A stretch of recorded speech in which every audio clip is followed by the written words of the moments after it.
Hello students, once again welcome.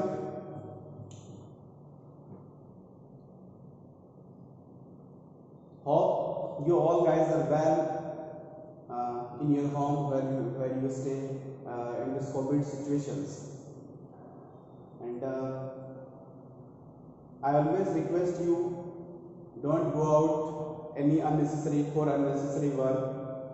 Always wash your hand regularly, and when we go out for the necessary work like purchasing of grocery for your home, so always wear mask because there is a survey which is always showing on the national TV or in news channels that using of mask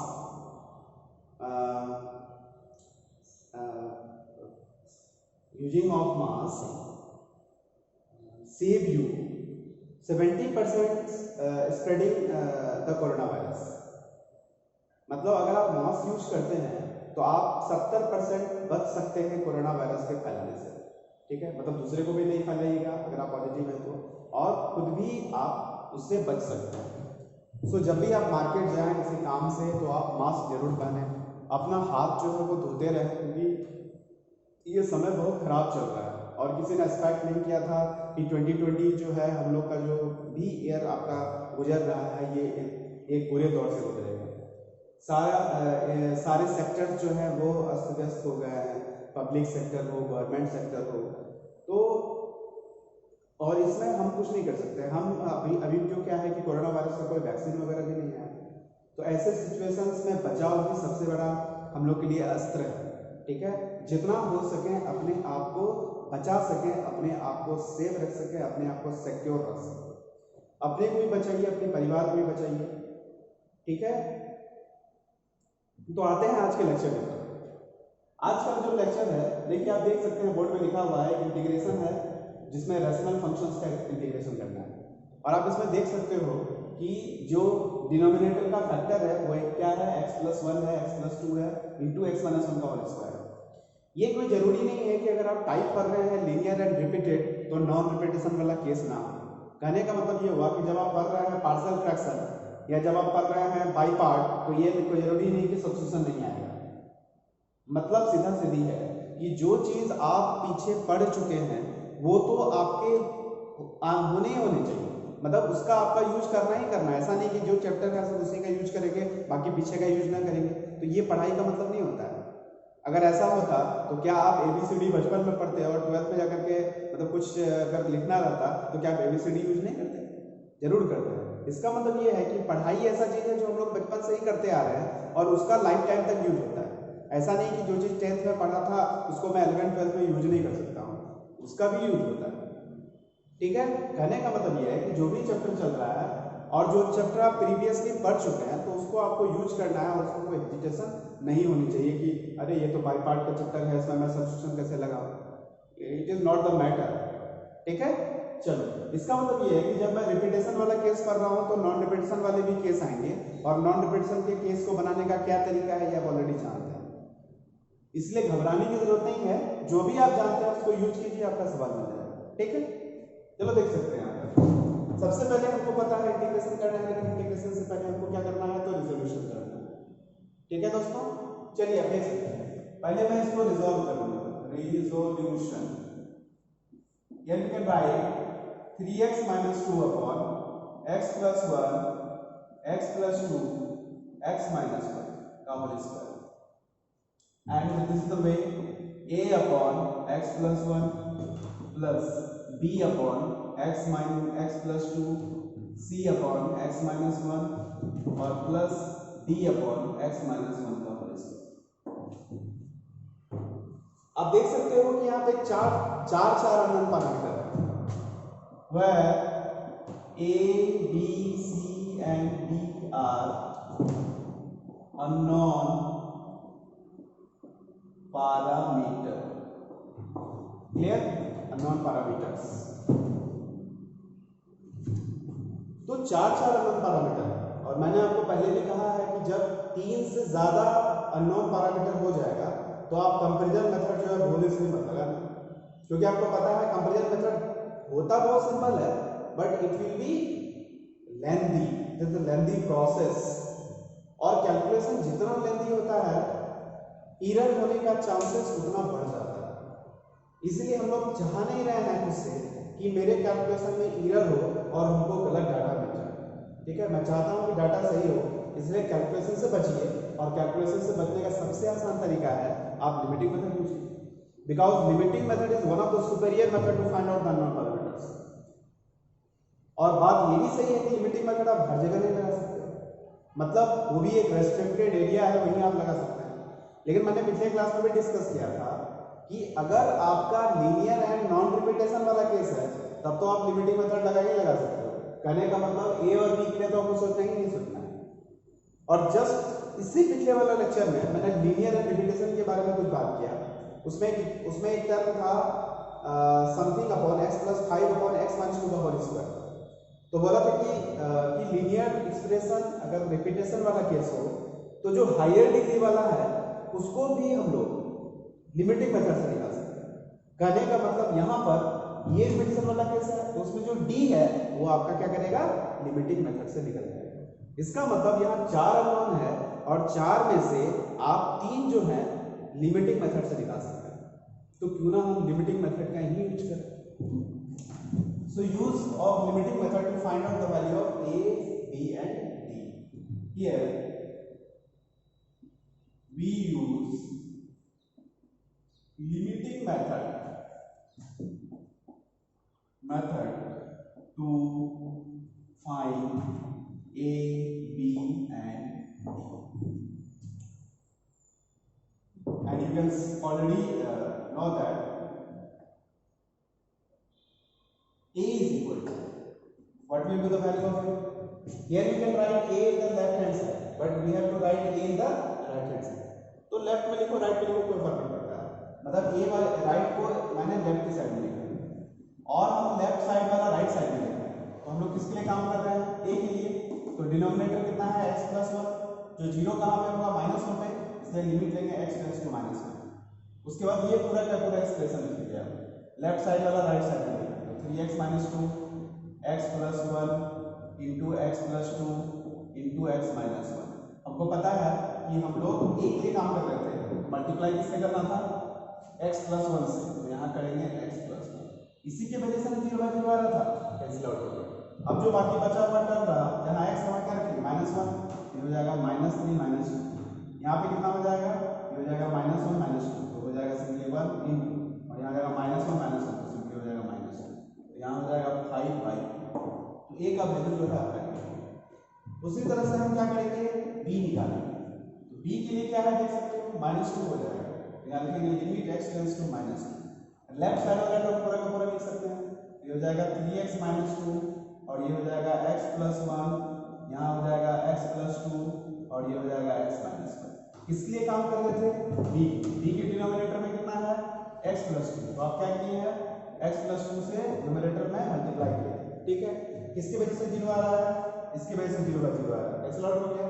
बाकी जो remaining portion है उसकी जगह किसकी जगह में कितना रखेंगे, -2, यहाँ कितना हो जाएगा -6 -2, और यहाँ देख सकते हो यहाँ कितना हो जाएगा -1 इंटू, यहाँ कितना हो जाएगा -3, तो अल्टीमेटली कितना हो गया -8/3। ये आपका क्लियर। चलिए अब हम लोग किसके लिए काम करेंगे, डी के, सी के लिए नहीं करेंगे, क्योंकि रिपीटेशन वाले केस में लिमिटिंग मेथड से वो अननोन पैरामीटर निकलता है जिसके डिनोमिनेटर में डिग्री ज्यादा होता है। क्लियर, तो यहाँ डी निकाला, तो फिर डी के लिए लिख सकते हैं लिमिट क्या होगा, लिमिट x टेंड्स टू 1 होता है। क्लियर, चलिए लेफ्ट हैंड साइड पूरा का पूरा एक्सप्रेस कर दीजिए, 3x - 2 x plus 1 into x plus 2 into कितना है x माइनस 1 का होल स्क्वायर। कितना से मल्टीप्लाई करना है, डिनोमिनेटर देख लो x माइनस 1 का होल स्क्वायर, तो यहाँ हो जाएगा x माइनस 1 का होल स्क्वायर। इसी फैक्टर की वजह से 0 बाय 0 आ गया, कैंसिल आउट कर दिया। जहाँ जहाँ भी x है वहाँ पे क्या रखना है 1, तो 1 2 कीजिएगा तो ऊपर आ जाएगा 1, नीचे में हो जाएगा 2 इंटू 3, तो कहने का मतलब हो जाएगा 1/6। इस तरह से मैंने क्या किया, a b और d का वैल्यू निकाला। क्लियर, आप देख सकते हैं।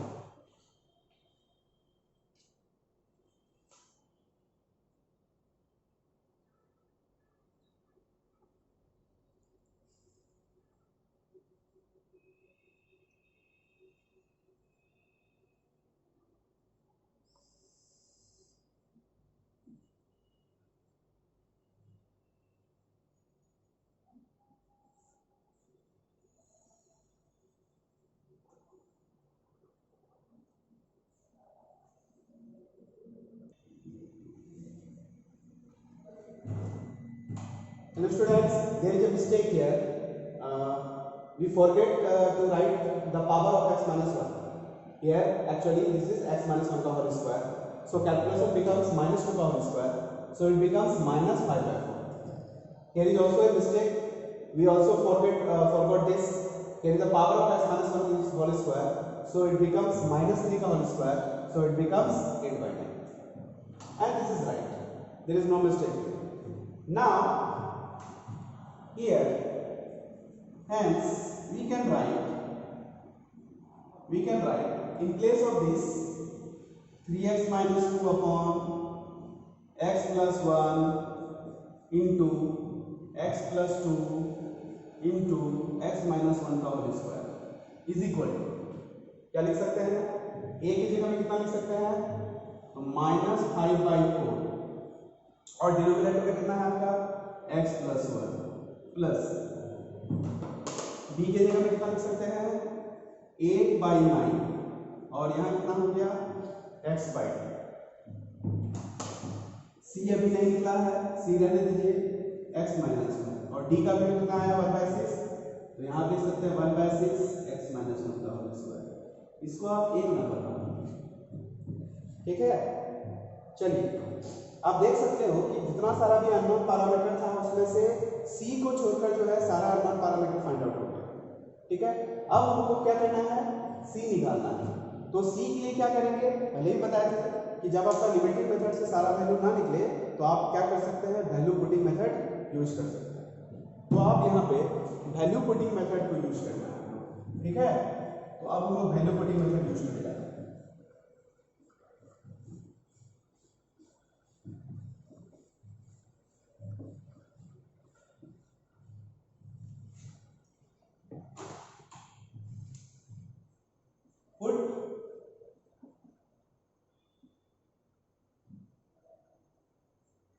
x बराबर 0 in 1, put x बराबर 0 in 1, we will get in place of x we can write 0, so it is minus 2 by, here you can see 1 into 2 into 1, so it is 2, 1 0 हो गया तो 1, यहाँ 2 और यहाँ 1 का स्क्वायर हो तो 1 into 1 1 into 2 2, that's why 2, ऊपर में कितना हो गया 0 हो गया minus 2। यहाँ आप देख सकते हैं ये हो गया आपका 0 0, ये हो जाएगा माइनस 5 बाई 4 प्लस यहाँ 0 हो गया, इसको लिख सकते हैं 4 बाई 9, कैलकुलेशन करने के बाद 4 बाई 9, ठीक है। यहाँ आपका 0 हो गया तो दिस इज माइनस c और यहाँ आपका 0 हो गया तो हो गया 1/6, क्योंकि ये तो माइनस 1 का स्क्वायर हो जाएगा 6 प्लस 1/6। तो आप देख सकते हैं यहाँ पे कितना है माइनस c, इसको आप c को इधर लेके आए तो therefore c is equal to ये जाएगा minus 5 by 4 plus 4 by 9 plus 1/6 और यहाँ हो जाएगा माइनस 1 क्योंकि इधर आएगा तो प्लस 1 हो जाएगा, ठीक क्लियर। अब जो एलसीएम होगा वो 36 हो जाएगा, ऐसे दिख रहा है, ठीक है। तो यहाँ कितना हो जाएगा 9 तो माइनस 45 और ये हो जाएगा 4 तो प्लस 16 और ये हो जाएगा 6 तो 6 और प्लस 36। नाउ 36 प्लस 6 42, 42 में 45 गया तो माइनस 3 और माइनस 3 यहाँ पे हो जाएगा तो 13, तो 13/36। I hope the value of c is 13/36. Actually, this is correct. Hence,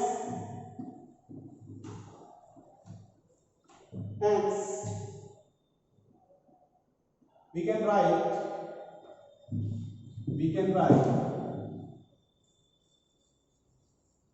you can see here, we can write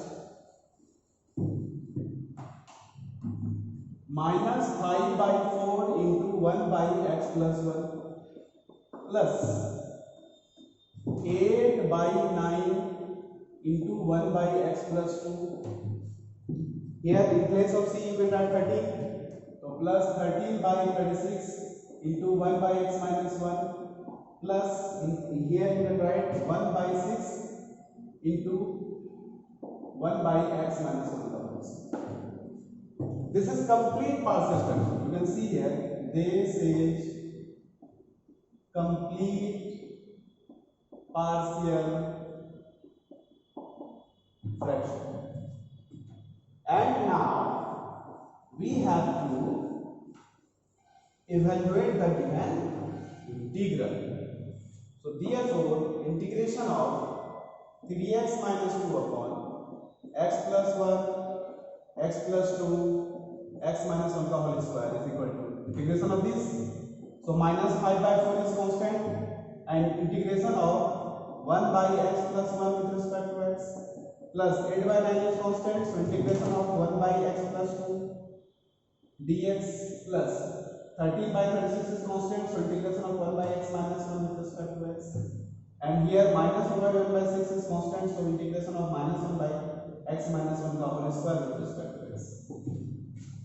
So here the final answer minus 5/4 ln mod x plus 1 plus 8/9 ln mod x plus 2 plus 13/36 ln mod x minus 1 and finally plus minus 1 upon x minus 1 plus constant terms. Hello students, you can see here this is the final answer. So integration is nothing, but the major portion of this work of the calculation is to find out the value of a, b, c and d which are present in the resolution part.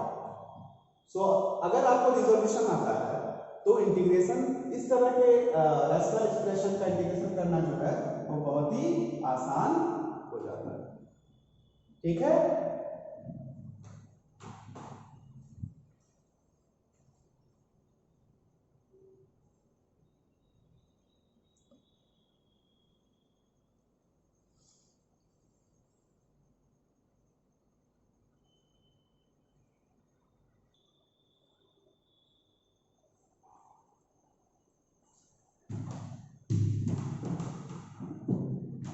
Hello,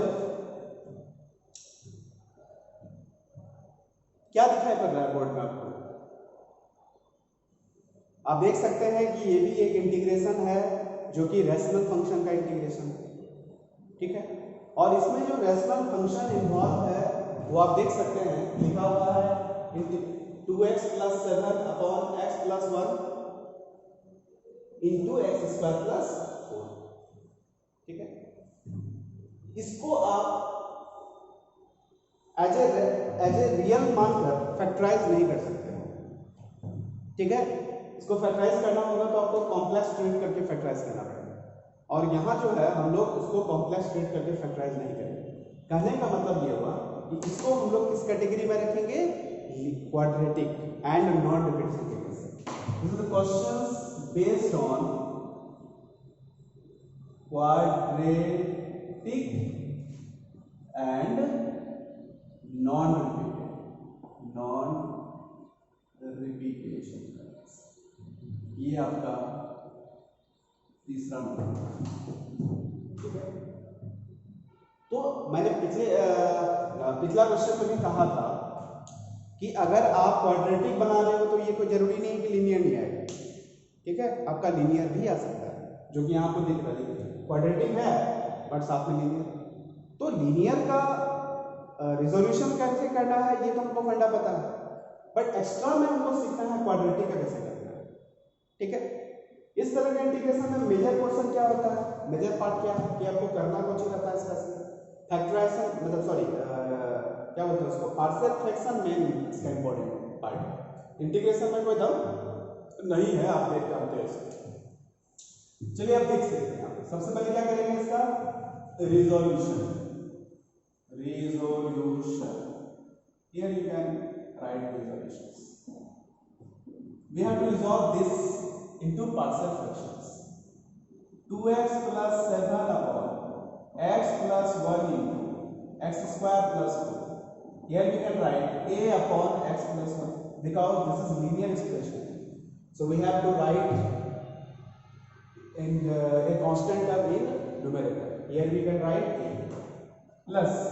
But here is x square plus 4. This is quadratic, and there is a rule that if we write a quadratic expressions in the denominator, so we must have to write a 1 degree less expression in the numerator. मतलब अगर ये quadratic है तो quadratic से 1 degree छोटा क्या होगा, तो हमको पता है quadratic से 1 डिग्री छोटा होता है linear expressions। क्या होता है linear expression। इसका मतलब हमको यहाँ एक linear expression लिखना है, और एक जनरल लीनियर एक्सप्रेशन जो होता है वो होता है ax प्लस b, जिसका बारे में आपको ऑलरेडी पता है।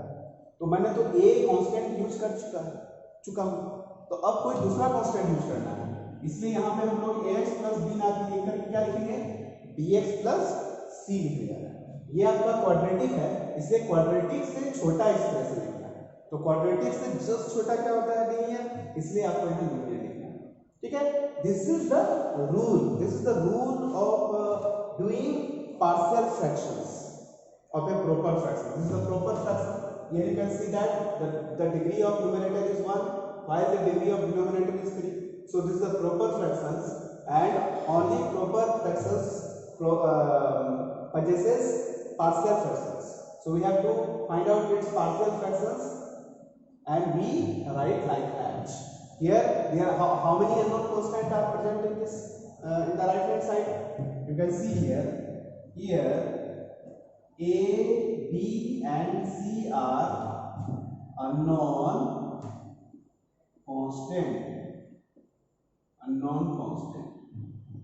constants. Here now we have to find the value of a, b and c, and we have already know that when the linear expression is present without repetition, you can find out its value using limiting method. So for एक के काम कर रहे हैं, तो आपको पता है एक के काम कर रहे हैं तो राइट साइड में ही बचेगा, तो जो राइट साइड वाला पोर्शन है उसको मैंने कहाँ लिखा लेफ्ट साइड में, और बाकी जो लेफ्ट साइड वाला पोर्शन है उसको मैंने राइट साइड में लिखा, यहाँ लिखा 2x plus 7 upon x plus 1 into x square plus 4। चलिए, और मल्टीप्लाई किससे करना है, तो a के नीचे में जो डिनोमिनेटर उससे मल्टीप्लाई करेंगे x प्लस 1 से। ठीक है, और लिमिट क्या यूज करेंगे कि डिनोमिनेटर जहां 0 हो रहा है तो ये 0 कहां होगा -1 पे, इसलिए लिमिट x टेंड्स टू -1। अब जिस फैक्टर की वजह से 0/0 आ रहा है वो कैंसिल आउट हो गया, बाकी जो रिमेनिंग पार्ट है x की जगह में कितना रखेंगे -1, तो जैसे ही आप -1 पुट करेंगे तो ऊपर हो जाएगा 5 और नीचे हो जाएगा 5, जो कि आपका कैलकुलेट होकर के 1 हो जाएगा। मतलब इस तरह से हमने लिमिटिंग मेथड का यूज करते हुए a निकाल दिया। अब हमको b और c निकालना है। एक बात मैं आपको बता देना चाहता हूं कि जब भी इस तरह के अननोन पैरामीटर्स को फाइंड आउट करना है तो या तो आप सीधे कंपैरिजन मेथड लगा दो, क्योंकि comparison method is the sufficient method to find out the value of all the parameters involved in the partial fractions. There is no need to any other process along with comparison method. But when we use limiting method, sometimes it happens limiting method is not the sufficient method to find out all the known parameters. In that case, we have to use the other process that is called value putting method. And here we use limiting method to find out the value of it. You can see here. And now we are going to find out the value of b and c. But there is a question in your mind that, sir, what method is used to find out the value of b and c? So just I have told you that when we use comparison method, it is sufficient to find out all the parameters. There is no need to use another method when we use comparison method. तो इतना तो clear है कि comparison method नहीं लगेगा, क्योंकि comparison method लगाना होता तो हम शुरू में ही ना लगा देते। बात समझ में आ रही है? लगा देते, लेकिन हमने नहीं लगाया। हमने इसलिए नहीं लगाया कि आपको लिमिटिंग मेथड से बनाना है। तो आपको बता दें, आपके आपके क्या कहते हैं, सहूलियत ये बता दें कि जब भी क्वाड्रेटिक एक्सप्रेशन वाला टर्म रहेगा और क्वाड्रेटिक एक्सप्रेशन का सॉल्यूशन कॉम्प्लिकेटेड नहीं होगा, सिंपल होगा, वैसे केस में आप लिमिटिंग मेथड का यूज कर सकते हैं। कहने का मतलब ये हुआ कि यहां पर क्योंकि क्वाड्रेटिक एक्सप्रेशन आपका जो है x² + 4 है, उसका जब आप इक्वेशन मतलब सॉल्यूशन निकालेंगे तो वो कॉम्प्लिकेटेड नहीं होगा, और जब कॉम्प्लिकेटेड नहीं होगा तब आप क्या कर सकते हैं, उसका सॉल्यूशंस निकाल सकते हैं। सॉल्यूशन निकाल करके आप लिमिटिंग मेथड का यूज कर सकते हैं। तो यहां पर एक नोट आपको हम दिखा रहे हैं। क्या नोट है? x² + 4 = 0। हम देखना चाहते हैं कि किसका सॉल्यूशन कितना है। आप यहां देख सकते हो x² + 4 = 0 मींस x² = -4। दोनों तरफ स्क्वायर ही कर दीजिए, स्क्वायर रूट ले लीजिए। तो x² का स्क्वायर रूट -4 का स्क्वायर रूट, x² का स्क्वायर रूट कितना होता है? mod of x, और ये हो जाएगा आपका 2y। इतना तो आपको पता ही है, क्योंकि नेगेटिव माइनस माइनस में स्क्वायर रूट है ना, तो इमेजिनरी नंबर तो आएगा ही आएगा। अब this is equal to x कितना होगा? आएगा प्लस और माइनस 2y। मतलब आप देख सकते हैं कि इसके डिनोमिनेटर में जो भी क्वाड्रेटिक एक्सप्रेशन है उसका मैंने इक्वेशन बनाया, और इक्वेशन क्यों बनाया? क्योंकि हमको रूट चाहिए था।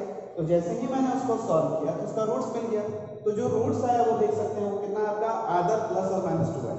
मतलब बहुत सिंपल आ गया। अब क्या करेंगे, क्योंकि इसका रूट सिंपल है इसलिए आप लिमिटिंग मेथड का यूज लगा सकते हैं।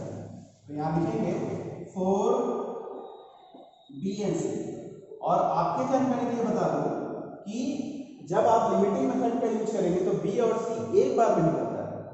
इसलिए तो मैं बोला कि लिमिटिंग मेथड जो है बहुत अच्छा मेथड है। अगर आप एक बार इसको यूज करना सीख गए तो हमको लगता है कि आप अदर मेथड को प्रीफर कीजिएगा। जब तक मतलब जहां भी आपको लगे कि लिमिटिंग मेथड यूज करना है, आप आराम से लिमिटिंग मेथड यूज कीजिए। मुझे तो बहुत मजा आता है। आई होप कि आपको भी मजा आ रहा होगा लिमिटिंग मेथड यूज करके। बस इसके लिए आपको लिमिट का थोड़ा बहुत तो कॉन्सेप्ट आना ही आना चाहिए। और ऐसे भी आप हायर सेक्शन में मूव कर रहे हैं, बाकी तो लिमिट तो आपको पीछे ही पढ़ना था। अगर आप 11th 12th में पढ़ रहे हो तो 11th में लिमिट का इंट्रोडक्शन है। अगर आप अप्लाइड मैथमेटिक्स डिप्लोमा लेवल का पढ़ रहे होंगे तो पीछे जो है BSc इंजीनियरिंग मैथमेटिक्स है, वहाँ आपने लिमिट पढ़ लिया। तो you have already read the chapter limits and you have a basic knowledge of limits. So I think that you don't have a problems to understand the use of limits. So here you can see. Now we are going to find out the value of BNC, and we are going to use limiting method. And what is the process to find out the limiting method? You can see here. I already told you that when we find out the value of BNC, only BNC are present in the right hand side. So यहाँ BNC ऐसे तो नहीं है ना, ये expression के तौर पे, तो ऐसा नहीं कि B, C लिख दिए, गलत हो जाएगा। तो लिखिएगा कैसे, देखिए क्या तरीका है। इसको हम सिस्टमेटिकली बनाते हैं। इसको लिखेंगे लिमिट x टेंड्स टू, आपके पास दो रूट है, दोनों में से कोई एक रूट ले लो। तो एक काम करते हैं, यहाँ पे 2 आइडेंटिटी कंसीडर कर लेते हैं, ठीक है। और ये हो जाएगा 2x + 7, और यहाँ नीचे में हो जाएगा x + 1, और ये हो जाएगा x² + 4।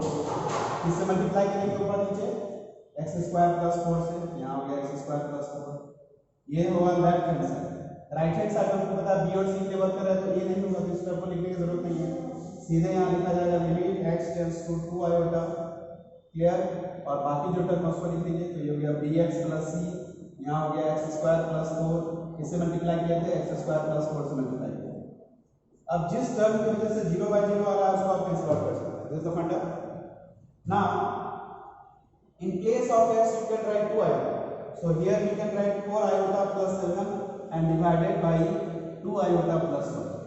This equal to, in place of x you can write 2 iota, so it becomes 2b iota + c. Here we perform the operation cross multiplications. पर क्रॉस मल्टीप्लिकेशन आपको पता है, इसको बोलते हैं कोना कोनी गुना कर देंगे। चलिए इसको गुना करते हैं, ठीक है। तो कितना हो जाएगा, ये हो जाएगा आपका 4 iota + 7 इक्वल टू, जब इसको से मल्टीप्लाई करेंगे तो हो जाएगा -4b। आप आपको पता होना चाहिए कि आयोटा का स्क्वायर जो होता है -1 हो जाता है।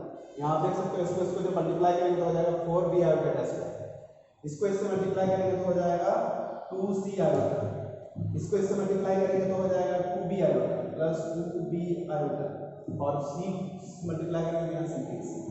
तो यहाँ देख सकते हो यहाँ हो जाएगा आपका twice of c plus b into iota और प्लस यहाँ हो जाएगा -4b प्लस c। क्या देख सकते हैं कि चलिए यहाँ तक देखिए, फिर आगे बात करते हैं।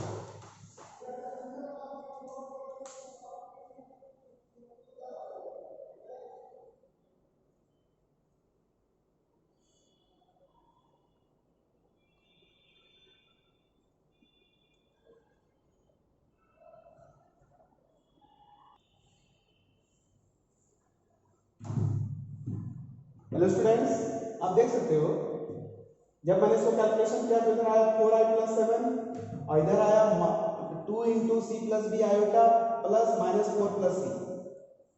गौर से देख सकते हैं ये जो है कॉम्प्लेक्स नंबर है, क्योंकि कॉम्प्लेक्स नंबर क्या होता है a + b आयोटा, ठीक है। तो ये कॉम्प्लेक्स नंबर है और हम लोग कॉम्प्लेक्स नंबर जब पढ़े होंगे तो हम लोग ने उसमें एक कॉन्सेप्ट पढ़ा था equality of 2 complex number. And what is the equality of 2 complex number? तो उसका डेफिनेशन था 2 complex number are said to be equal if their real parts are equal as well as imaginary parts are equal। कहने का मतलब ये है कि जब दो कॉम्प्लेक्स नंबर इक्वल टू के साइन के साथ लिखा रहेगा तो इक्वल तभी होगा जब उसका रियल पार्ट भी बराबर हो और इमेजिनरी पार्ट भी बराबर हो। उसी बेसिस पे हमने यहाँ कंपेरिजन कर दिया, देख सकते हैं equating real and imaginary part.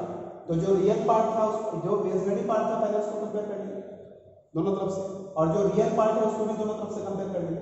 और जब इसको कैलकुलेट किए, कैलकुलेशन तो आप कर ही सकते हैं लीनियर एक्सप्रेशन का, तो b और c का वैल्यू निकल गया। कितना कितना b का वैल्यू आया? b का वैल्यू आया -1 और c का वैल्यू आया 3। तो जो भी मेरे पास अननोन टर्म थे उसको मैंने फाइंड आउट कर दिया। तो आपका जो कंप्लीट पार्शियल फ्रैक्शन है आप यहाँ देख सकते हो। तो this is equal to in place of a you can write 1, so 1 upon x plus 1 plus in place of b you can write -1, so you can write -x plus c, in place of c you can write 3, so 3 upon x। so ये complete partial fraction है। अब मेरा क्या है कि हमको इसको integrate करना है। इसका मतलब 2x plus 7 upon x plus 1 into x square plus 4, इसका इंटीग्रेशन करना है with respect to x, means इसको इंटीग्रेट करना है। तो इसका इंटीग्रेशन कितना हो जाएगा 1/x plus 1 with respect to x। अब यहाँ से क्या करते हैं माइनस कॉमन लेते हैं, जैसे ये माइनस कॉमन लेंगे तो हो जाएगा x -3 upon x square plus 4 with respect to x। कर सकते हैं कि नहीं? अब इसको हम बना सकते हैं, इसका इंटीग्रेशन हो जाएगा ln mod x plus 1 minus, इसको हम दो पार्ट में करेंगे, -1/2 into 2x upon x square plus 4, ठीक है। और माइनस इंटू माइनस प्लस हो जाएगा प्लस, और यहाँ आप देख सकते हैं 3, तो 3 कांस्टेंट 1/x स्क्वायर प्लस 4 की जगह लिख सकते हैं 2 का स्क्वायर प्लस 2x। अब ऐसा इसलिए क्योंकि ये इंटीग्रेशन दो पार्ट में बनेगी 2D, यानी कि इसको बना सकते हैं। इसका इंटीग्रेशन हमको पता है, आपको भी पता है, आप भी यूज कर सकते हैं। ये फंक्शन है, इसका डेरिवेटिव है, तो हमको पता है ln mod fx हो जाएगा। मॉड लगाने की जरूरत नहीं है क्योंकि x प्लस 4 जो है ऑलरेडी आपका पॉजिटिव होता है, मॉड नहीं लगाएंगे। प्लस 3 और इसका फॉर्मूला होता है 1/a, तो 1/2 मतलब 3/2 into tan inverse x/a, x/2 plus constant terms, and here the final answer you have.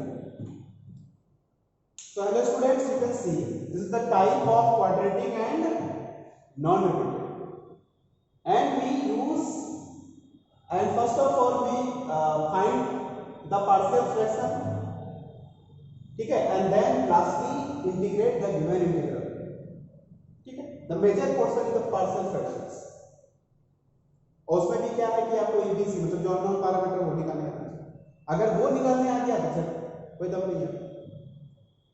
So thank you मेरा लेक्चर देखने और सुनने के लिए। अब हमको लगता है कि एक लेक्चर और अगर इसका हो जाएगा तो ये पोर्शन जो है आपका integration of rational function using partial fraction, ये आपका एंड तक पहुंच जाएगा। उसके बाद हमको लगता है कि आपकी कोई भी सवाल अपने टेक्स्ट बुक को से लीजिए और बनाइए, आपका सवाल 100% लगेगा। So thank you.